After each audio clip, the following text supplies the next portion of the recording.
when we change the way we think about ourselves first, then everything else changes. The change comes from the inside and is reflected to the outside.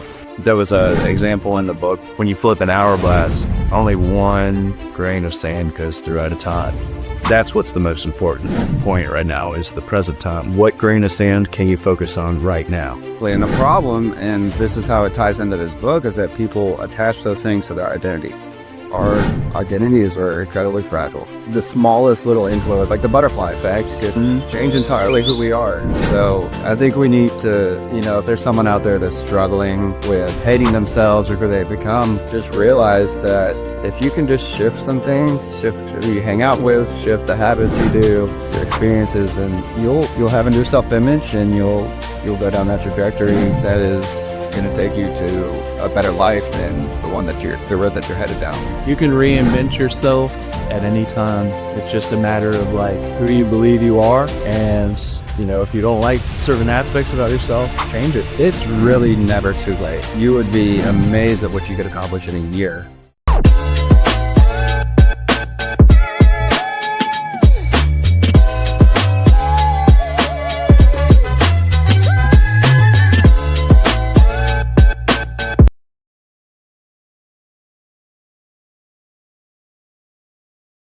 What's up, guys? Welcome back to the Fresh Fruit Podcast. I'm Blake, this is Dave. Yep.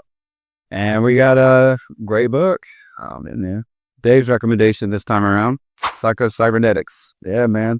So what you think so far? Oh, man, it's really good. Yeah? Yeah. I feel like it's just kind of really eye-opening just when you first think of the concept of self-image. Yeah, man. What do you think about it? I really do think it's everything. Just when you're visualizing what you want, what you desire, it comes from the inside first, right? And so what we think we deserve, or what we think we can acquire, or what we think we can have, or whatever is based upon what we feel on the inside first. Yeah, and it really covers a lot of the principles of success, that it's one way to come to solve it. Yeah, for sure. What do you think about a lot of the things that people are struggling with? You can boil it down to they just don't think they're the kind of person that could achieve those kinds of things. Yeah. So they don't even try. Yeah. And the whole concept comes from the author being a plastic surgeon, and him coming to the realization that fixing people's physical ailments did not always cure their self-image. And what it really is the internal being repaired or fixed, or whatever you want to call it first. And then sometimes not even needing to fix the external or the physical. Right. Yeah. And so we came to the realization that when we change the way we think about ourselves first, then everything else changes. The change comes from the inside and is reflected to the outside. Yeah, and that's what's really cool about it, is he's not even a psychologist. Russ saw the impact of people feeling better about the way they looked and how it translated into everything else they do in their life. Right, exactly. And what was really cool to hear about was he was writing, I don't know if it was the first chapter or even the foreword or whatever, but he was saying a lot of the things that we discover are even in our wheelhouse.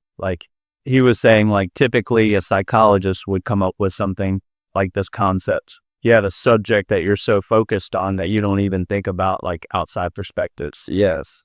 And I really like that, because when you think about mental health struggles, I've had debates with people who study that, and they use the term imperts instead of experts. Right. People who are looking from the outside looking in so they can challenge some of the things instead of learning it as it's told to you. Mm-hmm. And there was a good example in Atomic Habits of the heroin addicts that come back from Vietnam. Right.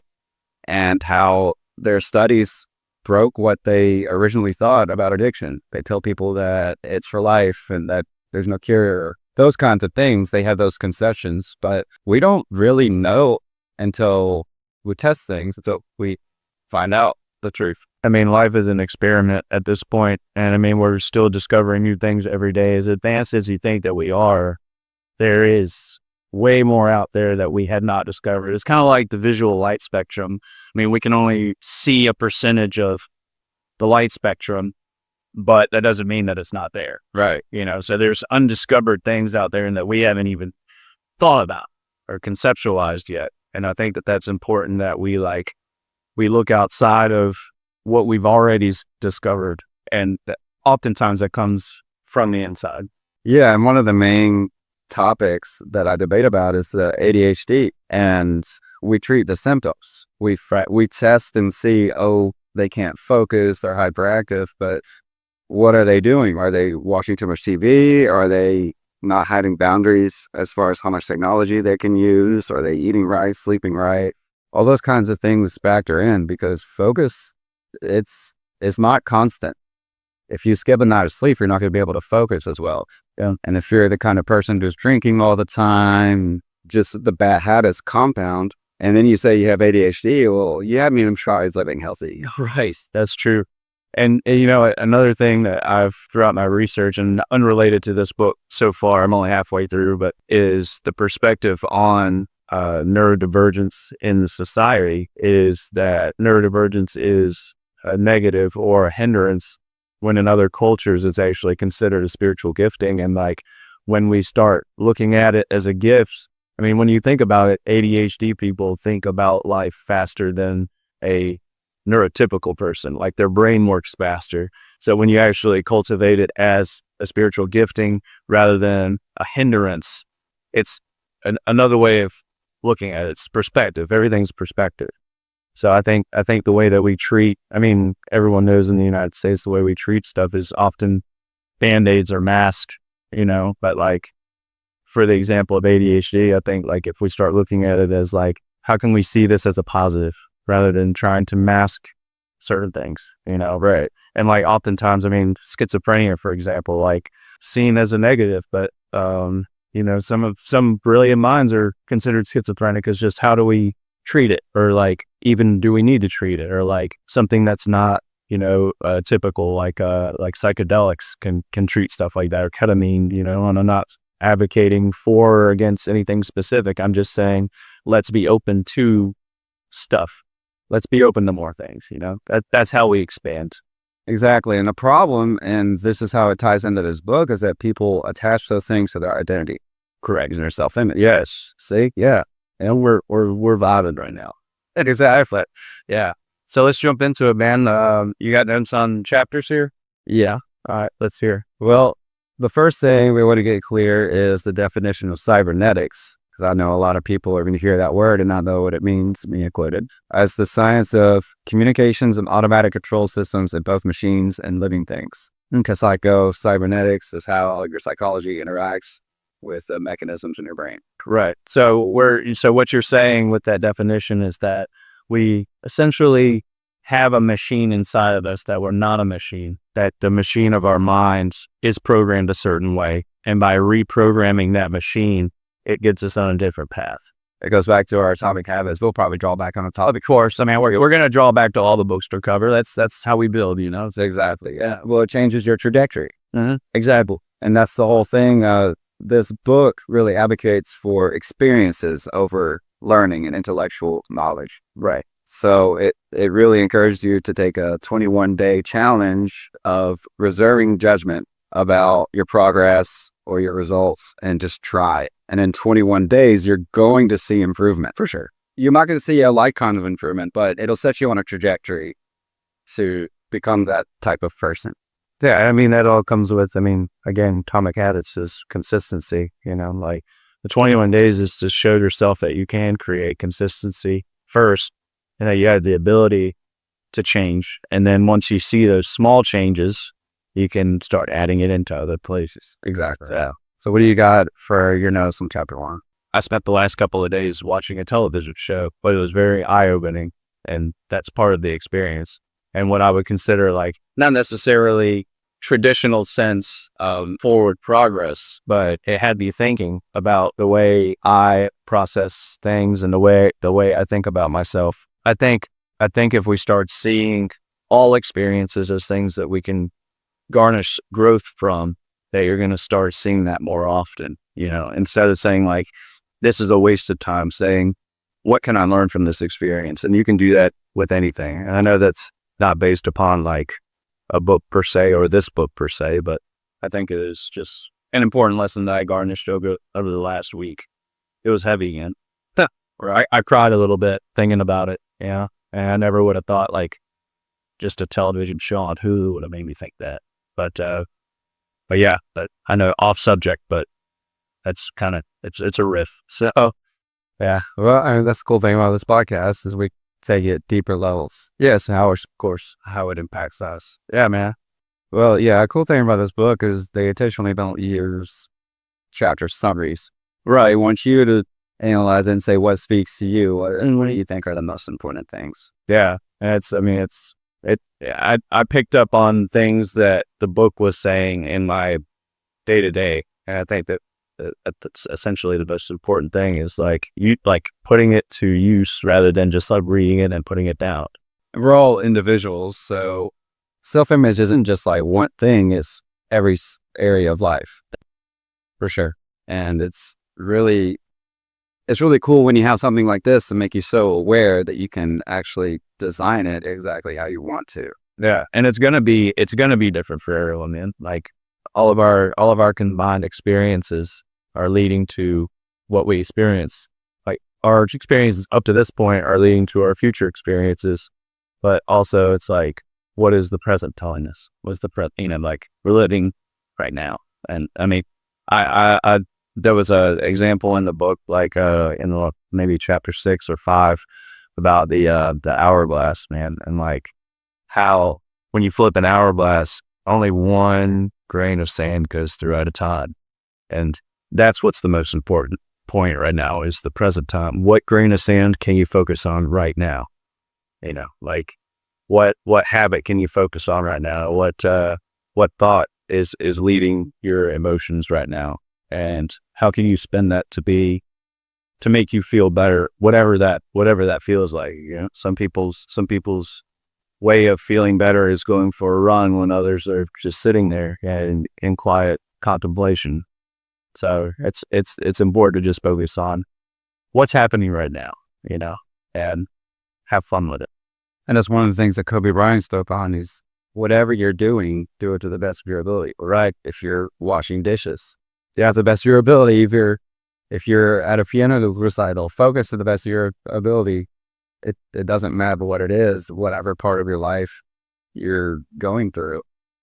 That's the most important part right now. Yeah, man. And I mean, like oftentimes, you'll hear people talk about like flow, and when you're focused on the present, like the mundane is when we start to get in the flow. When you don't think about stuff, like when you're in the shower or when you're washing dishes or driving somewhere, like you're kind of in like auto mode at that point. And that's when the really cool thoughts come into your brain. And that's when you start to get into your flow, like, I'm sure Dylan can attest to this. Like as a creative, like you get to the point where you're like, you find out what puts you in your flow.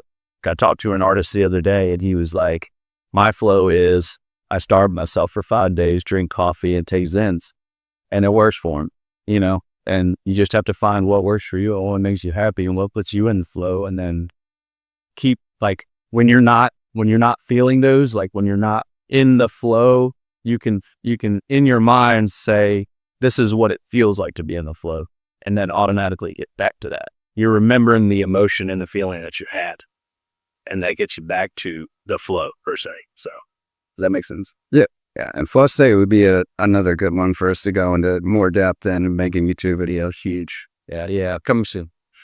Why not? Yeah. Why not? What I would say, flow state is when the challenge, the level of difficulty is just above your skill level. Right. So you're, if it's not difficult enough, you're going to get bored. And if it's too difficult, you get frustrated. Yeah. And if you're right at the skill level and you're succeeding, you get bored. You do. Yeah. So you want to be able to have some successes, but also failures so that you're always working to get better. Yeah. It's that being on the edge of your comfort zone that causes expansion. Well, yeah. Flow state makes things more enjoyable. And that's why certain people like sports better when they play them when they're younger and they get those skills early on. They might say, oh, I don't like baseball, I don't like soccer. But the truth is, when you get good at something, that's when you that's when you start to get passionate about it.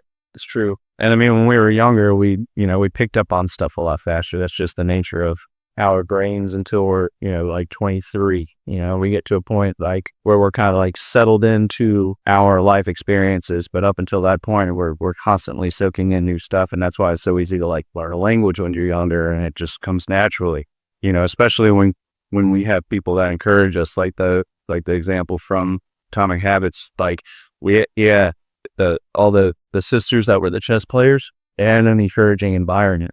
And that's what caused them to become masters of their craft, is they had this, like, the environment and the nurturing and the encouragement.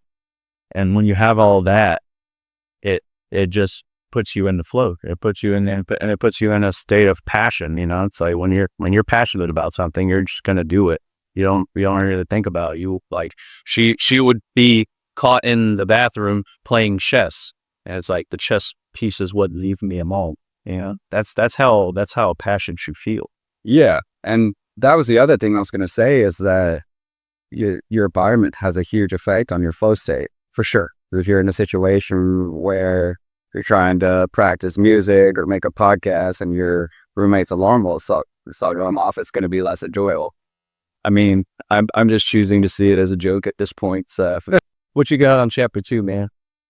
Well, I was kind of thinking maybe we should, we can kind of touch on the chapters, but I like these conversations we're going. Yeah, for sure. So chapter 2 is discovering the success mechanism within you. So success mechanism is when you get clarity on what you want to accomplish, what you're capable of accomplishing. And imagination is one thing that they really go into in this book, about understanding what's possible, but it's so critical that you have a realistic understanding of what you're capable of, which is a lot. We are all capable of a lot, but it's all over a long period of time that we can actually gain those skills. You have to understand that who you are now can be drastically different in a year, 5 years, 10 years. That's true. And to add to that is what we feel limited by is what people have told us that we are limited by. Nurture, whether it came from a parent or a sibling or peers or, a priest or whatever, it's like we are only limited by what we believe. So, like, if you have a belief that you can't do something, investigate that further. It's like this podcast, for example. I mean, like, if we felt like it wasn't a good message or it wasn't going to be successful or whatever, like, that's just a belief that someone gave to us along the way. And it's just a matter of our perspective on saying, like, oh yeah, this, like, as long as we're consistent and we feel good about the message, our audience will find us. We don't have to worry about, like, did we edit this right? Or did we say the right thing? If we're saying things with love and intention, the audience will show up. That's just all there is to it. Like, there's somebody out there that needs to hear something that we say. And if that's like one person, 2 people, like, that's great, But I mean, obviously a larger audience is nice, but it's a matter of, like, what do we believe that we can do? And I think that goes along with imagination. And another thing is what's causing the imagination to subside. I mean, it's the short form content. People will say that that's part of it. It's like, it's a distraction, or it's a, whatever. And it's like, is it? I mean, some people may be fed by it, but I personally believe that short form content is kind of taking away from our imagination. And I mean, I can attest to that personally by the digital detox I did for 4 days. I felt automatic clarity when I didn't have this thing distracting me. I walked into my apartment and I, like, heard the birds singing, and it's like, yeah, maybe I would have heard that if I had my phone, I was looking at it, but, like, I started to live more in the present when I didn't have the distraction. Yeah, that's a very complex topic. And we will unpack that at some point. I know our cameraman Dylan is not a big fan of AI. Yeah. And it's really how you use it. And he's right that it can cause over-reliance. Sure. But it's about awareness and your purpose, using it to get better. Mm. And the other thing you were talking about, I fully agree with. There's so many things that aren't perfect right now. Sure. So many mistakes we're making, but keep smiling and keep rolling because we know that there's a lot of ways we can make money. Sure. This is just what we feel like is our purpose, and we're doing it this because we want to help people. Yeah. And there's a lot of misunderstandings on the internet. We're not really talking about controversial things. I don't think we'll be subject to that too much, but especially when I was on Twitter and everything's in text, it's kind of like that Key and Peele sketch. Using that one where they're texting each other. No, what's that about? Oh, I gotta show it to you. It's really funny. He's one of them is like trying to hang out, and one of them's being like real nonchalant, and the other one's getting real mad. It's like, oh, it's whatever. It's whatever. Yeah, it. You know, I mean, I guess that's perspective. I mean, it's like one guy's chill, the other guy's not. You know, like so. Yeah, I've been on Twitter for a while, and I felt like I was very misunderstood. So I feel like a lot of people thought I was trying to be smarter than other people or whatever, and it just made me shrink up. Like I didn't want to say my honest opinions all the time. But the truth is that they could hear the way, like the tone of my voice when I said it. They wouldn't get defensive. They wouldn't try to attack me. right. And So you're saying a lot of it was lost through like not seeing, just reading. yeah, so that's, video is another layer of communication. Right. Writing. Yeah, no, I agree with you, Ben. You can see the tonality or hear the tonality. You'd see the expressions and the passion behind what we're doing, and it definitely adds a layer. Yeah, I mean, video is a step up from audio. Yeah, you can see their body language. Yes. Are you listening? Yeah, man. It's an interesting subject. And I mean, I think like reading this book and Power of the Subconscious Mind by Dr. Joseph Murphy was huge for me.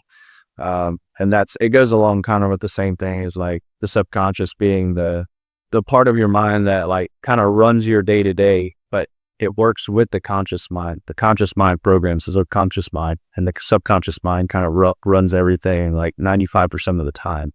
So when you reprogram your subconscious mind, your reality reflects that.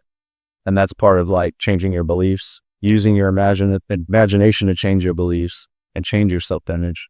And I mean, like you can even go into the past, because all the past is what we think of ourselves based upon what happened.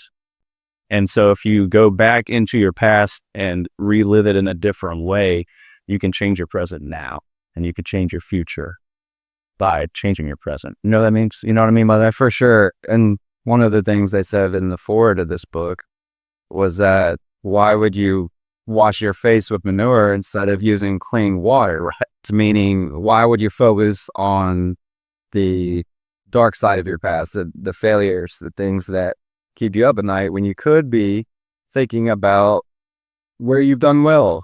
Yeah, and people you've been back at, the successes you've had.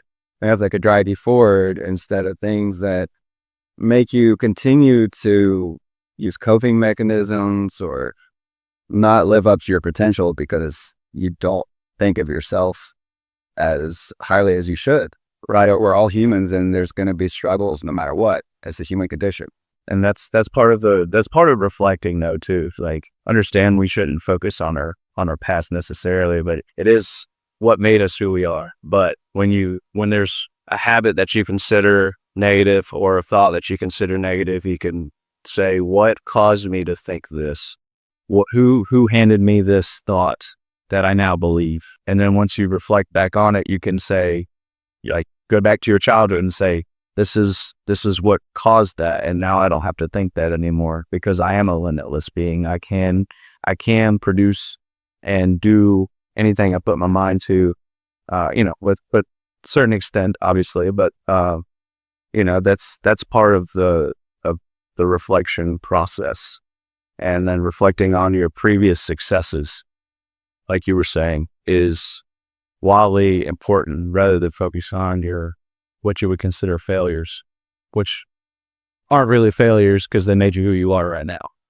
And it's just so hard for society because they're so sensitive to people that are bragging or not humble that I feel like people are only allowed to talk about their failures and self-deprecate that prior to sharing their accomplishments, because people compare it to what they have, and it's really sad to me.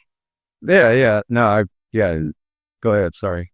Well, just you were talking about self-awareness. It's just a lot of people they're not aware that they're not aware. No, that's true. I mean, when I say a lot of people, I mean the masses for sure. And, I'm probably I am in that category in a lot of ways. So there's a lot of things that I think that I'm just dead wrong about, and I just don't know. But there's also a lot of things that I am aware about that I look around and I see a lot of people having misconceptions about.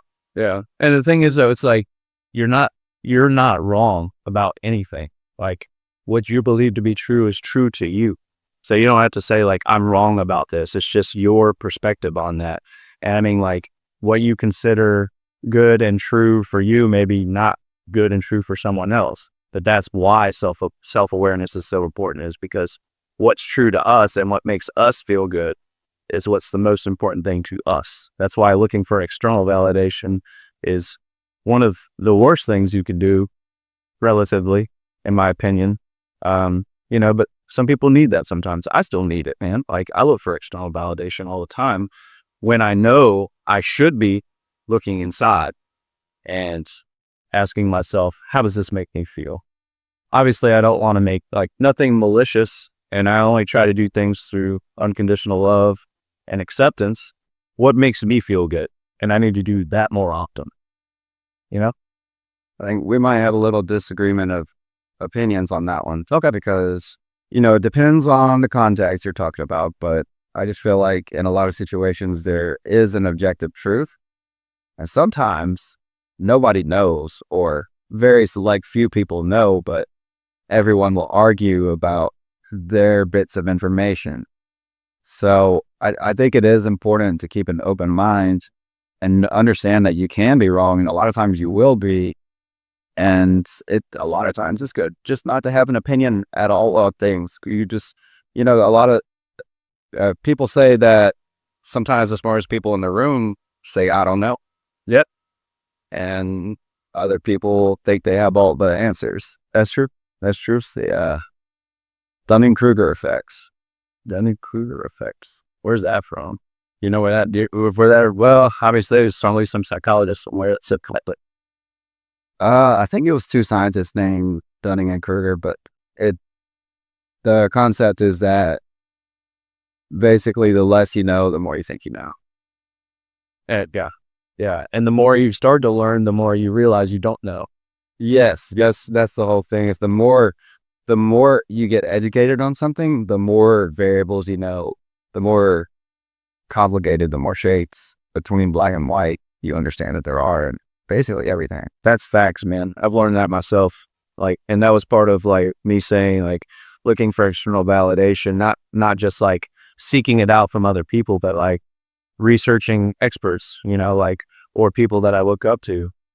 And it's not necessarily that they're more qualified in any given field per se, but that they because I'm a genius in my life, I'm the expert in my life. Granted, I believe that everyone has something to offer, and that I have something to offer for everyone. And I think that's what all relationships are based upon, is like, and it sounds selfish, but I mean, like, in the grand scheme of things, like, we're all selfish to a certain extent, and we should be more selfish, I think, in certain times, like, obviously I love helping people and I love being there for people, but you can't do that if you're empty, So it's like, you have to feed yourself first. And so like looking for external validation from like YouTube videos is cool, but also it's like, it's adding to knowledge. And it's like, what's right for me, like I said, is inside. Search the inside warrant. So I don't know if that makes sense or not. But yeah, no, for sure. I got a couple things to say about that. One, I thought what you said was really, really good about you are the expert on yourself. And that's what you see on the internet a lot, is people make assumptions about other people all the time. right. Whether it's about their personal life, like they weren't there for their wife, et cetera, et cetera. It's like, you weren't there. You don't know the context. Right. Nobody knows Dave except for Dave. And nobody knows Blake except for Blake. True.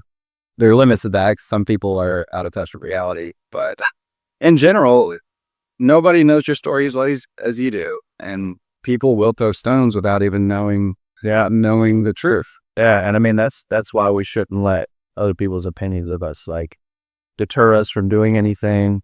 Like that's why they say like one of the principles of like the law of attraction is like don't share what you're trying to like manifest in your life, because oftentimes when you talk about it, people will crush it. Yeah. Unfortunately, like that, and that's one thing that I promised about myself was whenever a friend shares something that they want to do, I'm always supportive. I'm always supportive because even if I disagree with it, they're going to figure out that it's not right for them or it is right for them, and they're going to do it. And regardless of if I try to change them, they're going to do it, you know, and it's like, they need to learn themselves. And if they ask for my opinion, I will get it. But if they're telling me something, I'm always going to support it no matter what. And I think that that's the most important thing, because I don't think we get that a lot. I saw a tweet that said you can't sabotage, manipulate, or exploit something that you don't know exists.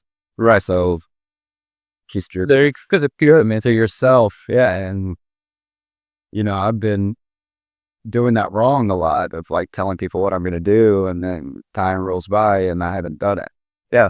And then that just gives the opinion that your character is flawed to other people, which doesn't really matter in the grand scheme of things, but like it doesn't make us feel good necessarily. And that's something I had to learn too, man, is like stop sharing so much, like unless it's people you really trust and that they're always going to support you.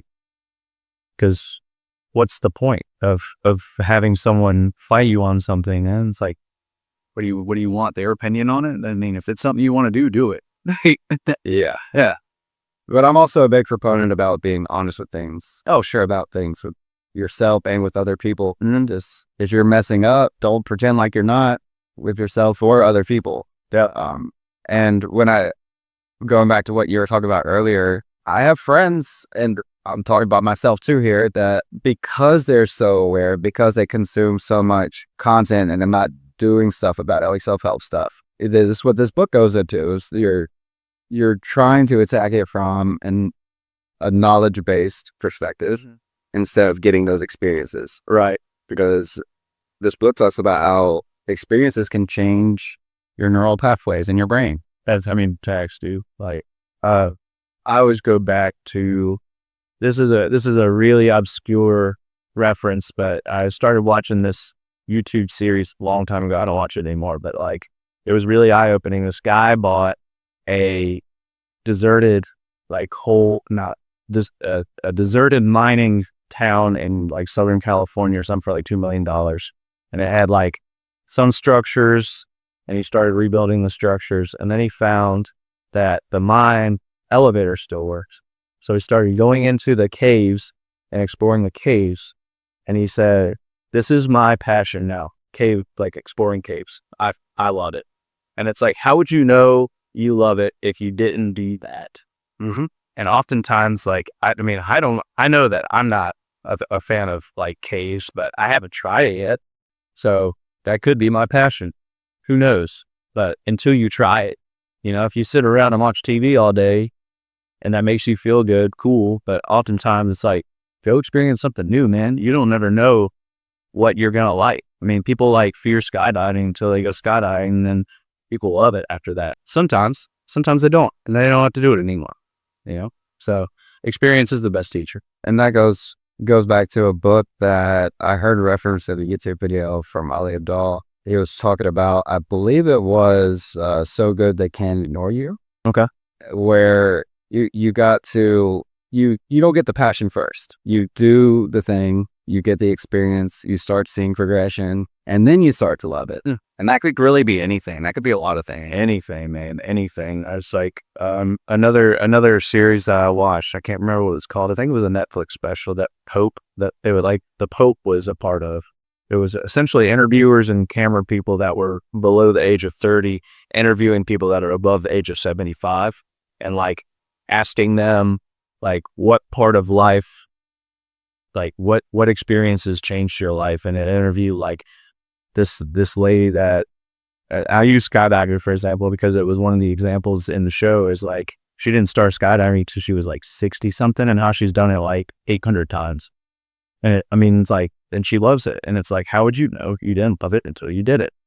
That's one example. Or like, it was a couple that was married for like 50 years, and then they started dancing together, and they do it every night now. And it's like, how would they have known that? And they tried it out, Thanks. And then I constantly have that at the forefront of my mind, like say yes to more things, like when I was married, I was content, and I would just like work, play video games, hang out with my wife. And then like, I didn't really want to do anything else. But then when I got separated, I told myself, I'm going to say yes to more things. And I started doing that. And like, I feel happier now. I'm not saying that my ex was the reason, like it was all me. Like I had issues I had to get through too, but it was me saying yes to more things, She was not deterring me from that. It was all me. And once I started doing that, I was like, oh, there's some things that I didn't realize that I liked about life that I do now. And I want to continue that trend. Saying yes to this podcast was part of it. I wanted to be in this realm, I wanted to be and help people and get messages out there. And like, this is part of it. And so when Dylan reached out to me about being a co-host here, I said, yeah, let's do this. And I love it. Like, this is such a cool concept, man. Well, the cool thing about this is we're growing so much on our own too. Yeah. We're not just helping others, we're helping ourselves. I know. And I love that. Expanding our horizons as much as possible. Yeah, man, absolutely. This is huge. Well, I was just going to say on the topic we were just talking about is that a lot of people, they get too attached to their identity and they don't question who they would be if conditions were just slightly different. The slightest change could impact, you're married to this person, you're married to this person. Yep. You're a fan of this sports team, you're a fan of this sports team. And people, to their very core, believe those things are who they are, what their favorite sports are, what their favorite subject in school is. They don't really consider how much of an influence other people had on them becoming that person. And every day we're walking further down the road of the person we're becoming. Right. So if you're playing chess every day, you're walking further down that road of being a chess player. Just like the sisters you references. What if they never played chess? Who knows? If they had different parents, they just might say, oh, I hate chess. It's too boring. Yeah. I don't know how to play it. It's so hard. Yeah, man. And an easy example for that is like, I saw it in a show one day. This guy was like you grew up in the United States, so you're probably Christian. If you had been born in India, you'd probably be Hindu.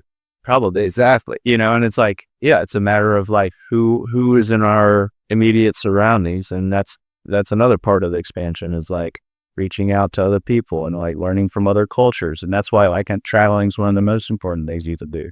Get out of your bubble, man, and go see how other people live.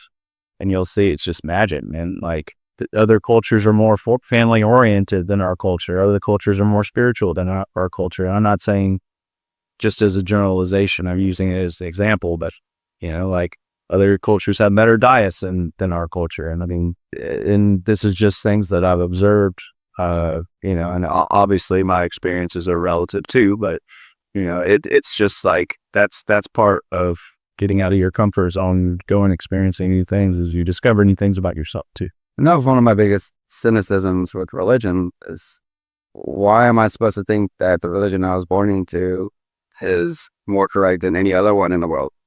But I've been on my own spiritual journey and I've gotten as many answers as I can for myself. So yeah, and I'm continuously searching for answers in religion and spirituality. I think that's the most important thing is just like, I've said it before in other earlier episodes is like question everything, like question things until you don't question them anymore and get to the base of why you believe this and why this is happening, in your experience until you can't question it anymore. And then that's your base until you can question it again.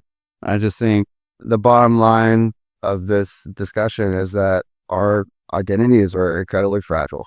Yeah. We could the smallest little influence, like the butterfly effect, can change entirely who we are. So I think we need to, if there's someone out there that's struggling with hating themselves or who they've become, just realize that if you can just shift some things, shift who you hang out with, shift the habits you do, your experiences, and you'll have a new self-image, and you'll go down that trajectory that is going to take you to a better life than the one the road that you're headed down. You can reinvent yourself at any time. It's just a matter of like who you believe you are. If you don't like certain aspects about yourself, change it. No, it's really never too late. Never too late. Because you would be amazed at what you could accomplish in a year in anything. And, you might not, it might be too late for people my age to be a professional golfer or basketball player, but it's not too late for me to find something that I'm passionate about. Yeah, I mean, dude, I've heard stories of people like that thought that they would not have the ability to play professional sports, and they started late, and they still didn't necessarily play like MLB or NBA, but they ended up playing in a like a minor league that made them feel very fulfilled, and it's like, you never know what's going to happen when you start. And if you're truly passionate about it, you'll do it because you love it, and you never know where that's going to take you. Like, I've been hearing a lot of spiritual teachers or whatever, not necessarily spiritual teachers, but just like esoteric teachers saying like, play more, do more stuff that's enjoyable, and it will lead to something, regardless of if like it's what you want. You never, like, what the universe has for you is better than what you think. Like, the universe will bring you better things if you just start living in your passion. Better things than you ever thought. I mean, we had talked about it earlier, like our concept of what we believe is good and right in our lives. We had no concept of how good it can be. Like, you can imagine wealth and riches and, our loving relationship. That's just our basic thinking of it. We have the ability to think about. Yeah. And what you just talked about was what I was about to say as well, is it might not be too late. You could do crazy things if you rediscover the direction you need to take to get there. Mm-hmm. If you can increase that trajectory like Kobe Bryant did, he said, if I'm working out several times a day, workout, practice, recover, workout, practice, and you gain ground faster than anybody did over a 5 or 10 year period, you could get there in 3 to 5 years. Sure, right? Absolutely. It's not too crazy to think about. But one of the hardest things is that society hates even when the thought crosses somebody's mind that they could be a pro. Right. Until once somebody does it, they praise them all day, all year. It's like, yeah, once they do it, oh, they're better than us. I knew they were going to do it all along. But when you haven't proven it yet, they're like, what makes you think you can do it? It's that. Look at what they're doing. You can't do that. Right. It's that image of the iceberg where you see like just an ice above the surface, and it's like you didn't see all of the work that it took below the surface. Yeah. And I was going to say, I saw a tweet this week that almost made me throw up. It goes that deeply against everything I believe in.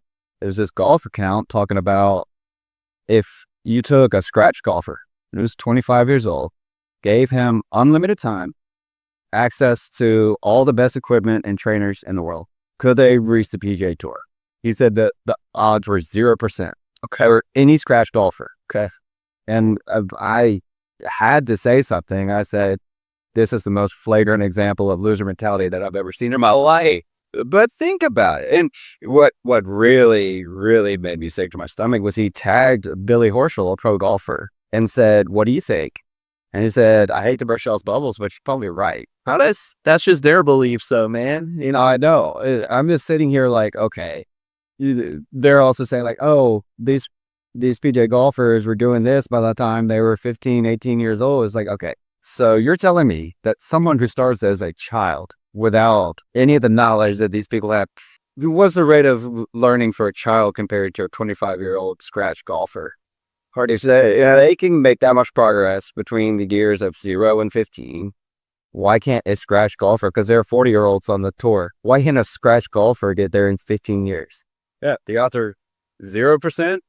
No, there's no zero. Yeah, there's 0%, and there's no. People are like, oh, this is just theoretical. I'm like, that's not theoretical. That is just insanity. There's an example in the book of someone taking a golfer that wanted to improve on their game, and they literally just visualized themselves improving, and they improved by like 3 strokes. Like, we're talking like scientific research over a long period of time, just visualizing themselves. So if you can do it, not even practicing, we're talking just visualization.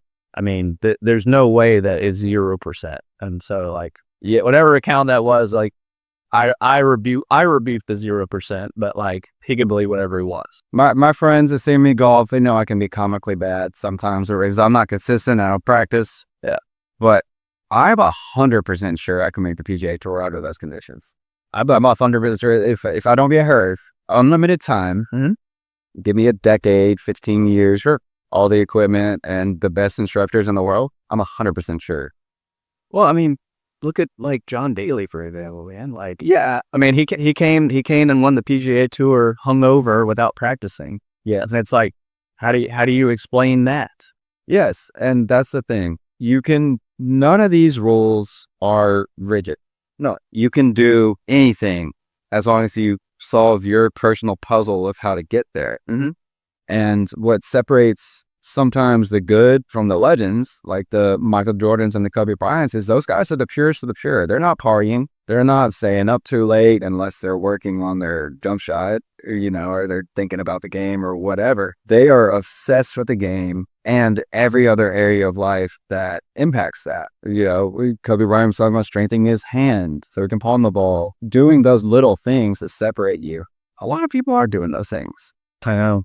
And they're pros. Yeah, a lot of pros aren't doing those things and they still make it. Because I say that being good is incredibly easy. Being good enough to impress all your friends is incredibly easy if you're doing something consistently. Being a college golfer, not too hard if that's what you're focused on. Being a pro golfer takes obsession. Yeah, but it's possible.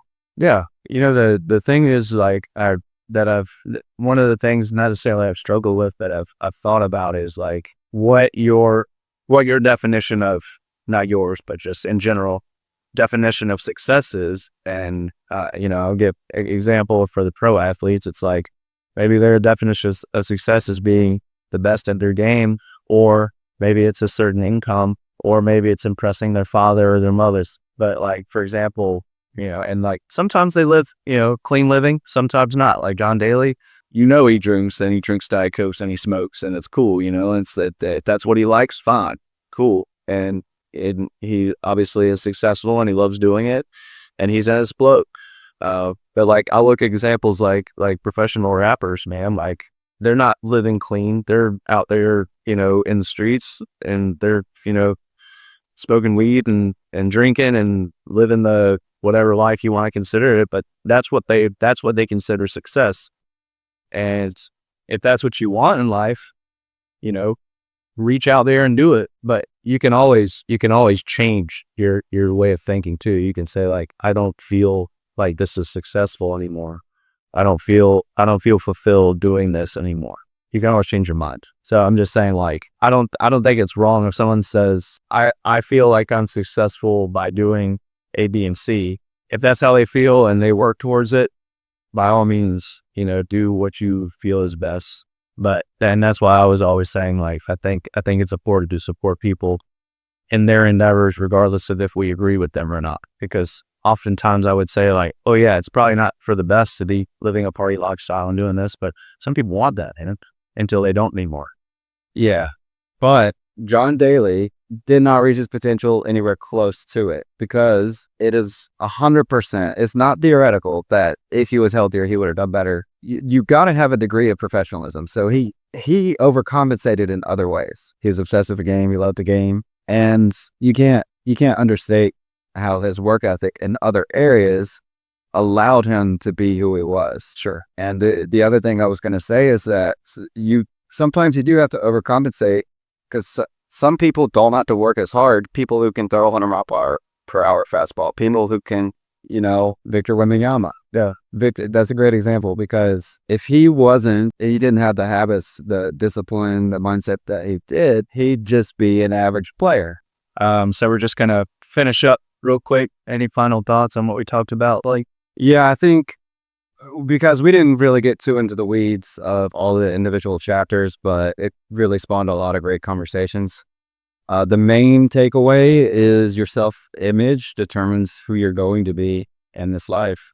Yeah, man. I think the main thing I got was the self-reflection of who we are now, and then digging deeper into who we are now as far as self-image goes is the most important thing. So it goes along with what you were saying. So yeah. Yeah, and that's why I thank you for showing me this book, because it is about awareness of just how important that is. Because when I start thinking about it, I do start thinking about all the negatives that I hold on to, all the ways that I see myself that aren't accurate. Well, I mean, they happened, but there was in the Ford, the guy was talking about, he won a national championship, but he didn't win all his matches, and just holding on to what could have been better instead of giving yourself credit. Focus on our successes, man, and what we have felt good about in the past, and that will propel us into what we are feeling good about ourselves now. For sure. And the book talks about how success leads to success. You gain those experiences, you start seeing yourself, you get proof to yourself that you can do things that you set out to do. And it talks about having a realistic view of your expectations, because there are other books that talk about how nothing fails like success. So if you get too comfortable with who you are, too confident, then you're also going to fail. So you gotta balance the two. Yeah, be open to new experiences we talked a lot about that. So I think that's huge. But in closing, thank you for joining us today. We're going to go more in depth with psycho-cybernetics. Next week, we're actually going to jump more into it. We only covered a little bit of it, but it prompted a really good discussion. If there's anyone out there that wants to comment or even collaborate at some point, comment and share, let us know. Yeah, share your experiences with us. We're excited to hear from y'all. Yeah, for sure. Well, I appreciate you, man, and appreciate y'all, and we'll see you next time.